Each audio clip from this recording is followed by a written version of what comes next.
Bienvenidos de vuelta. Este es el paso final de nuestra trilogía de planificación. En los análisis anteriores ya definimos el norte, ya le pusimos un número a las metas. Ahora vamos a lo crucial, decidir dónde poner el dinero a trabajar para que ese plan se haga, por fin, una realidad. Miren, lo más difícil ya se hizo. Ya se definió esa meta, ese día ideal y se le puso un precio.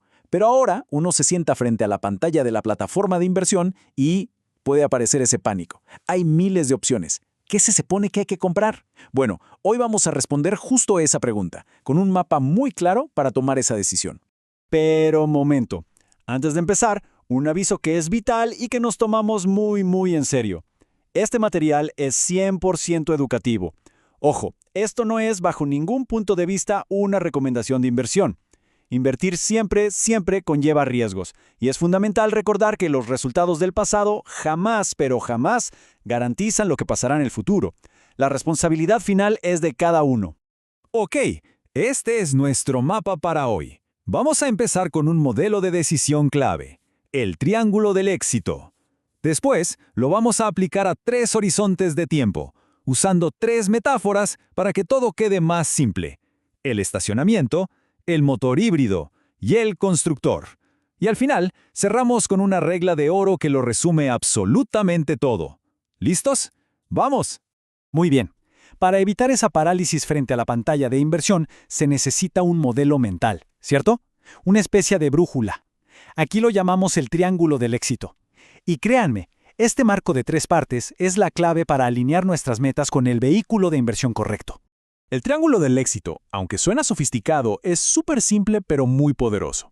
Lo que nos dice es que la inversión correcta se encuentra justo en la intersección de 3 preguntas. La primera, ¿para cuándo es la meta? La segunda, ¿cuánto riesgo se puede tolerar? Y la tercera y última, ¿qué vehículo de inversión se alinea con esas 2 respuestas? Es básicamente un filtro de 3 pasos. Así que el proceso es este. Primero, se define el plazo de la meta.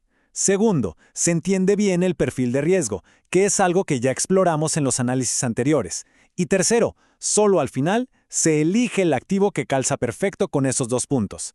El orden es clave, nunca al revés. Y para refrescar la memoria, recordemos rapidito los 3 perfiles de riesgo. El conservador, que prioriza la seguridad del capital por sobre todo. El moderado, que busca un buen equilibrio entre riesgo y retorno. Y el agresivo, que está dispuesto a aceptar más volatilidad a cambio de un potencial mayor crecimiento. Ahora sí, vamos a poner a prueba este triángulo. Empecemos por el horizonte más corto de todos, esas metas que están, como quien dice, a la vuelta de la esquina, a menos de 2 años. A este horizonte lo llamamos el estacionamiento. Pensemos en un caso práctico, un fondo de emergencia, o juntar el pie para comprar una casa el próximo año. Aquí el perfil es sin duda alguna conservador. La meta principal no es la ganancia, para nada, es la preservación. Es decir, no perder ni un solo peso del capital que ya se juntó. Ese es el objetivo número 1. La metáfora es perfecta, un estacionamiento. El dinero no se lleva ahí para que corra una carrera, sino para protegerlo, para que esté seguro. El objetivo es que, al volver a buscarlo en 6 meses o en un año, esté exactamente igual, completo y sin un solo rasguño. Entonces, ¿qué vehículos podrían encajar aquí? Bueno, para este objetivo, podrían ser convenientes algunas opciones de muy bajo riesgo y alta liquidez.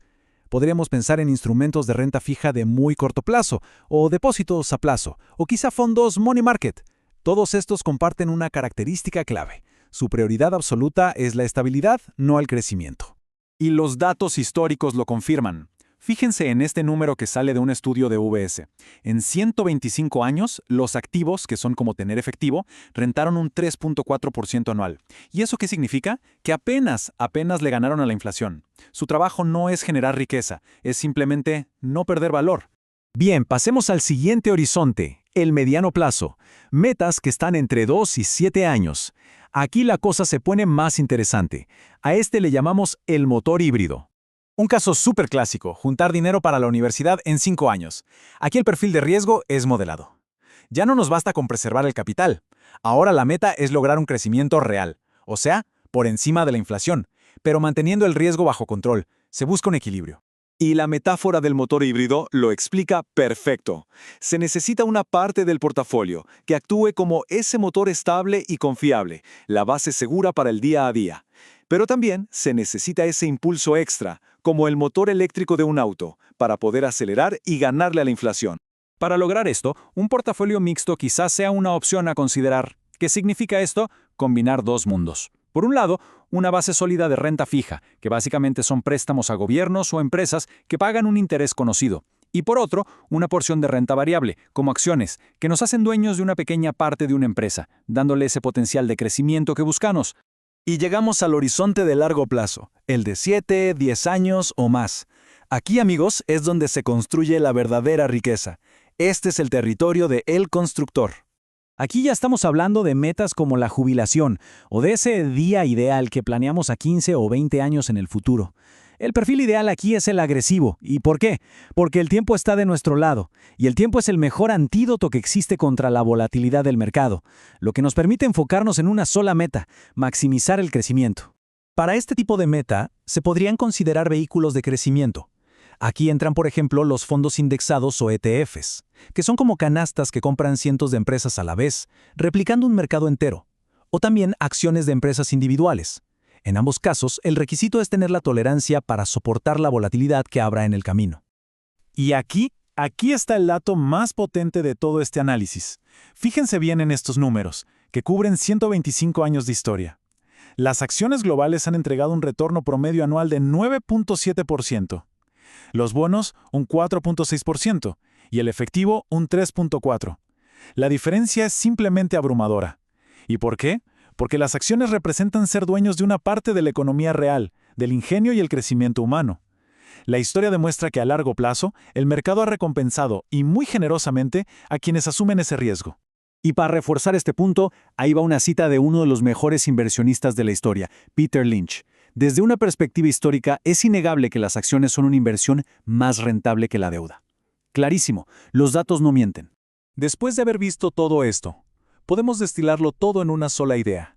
Un principio que resume esta filosofía por completo. La llamamos la regla de oro. Y aquí está, la regla que lo resume absolutamente todo. Nunca pongas dinero que necesitas mañana en activos diseñados para dentro de 10 años. Si esta idea se queda grabada en la mente, se evitarán los errores más costosos que cometen los inversionistas. Es el mapa y la brújula, todo en una sola frase. Con esto, cerramos la etapa de planificación. Pero el viaje no ha terminado, para nada. En los próximos análisis, vamos a entrar al quirófano. Vamos a analizar con lupa cada clase de activo, desde acciones hasta ETFs. Para entender cómo funciona cada pieza de este rompecabezas, hay que asegurarse de suscribirse. Este contenido fue creado por rendimientocapital.com.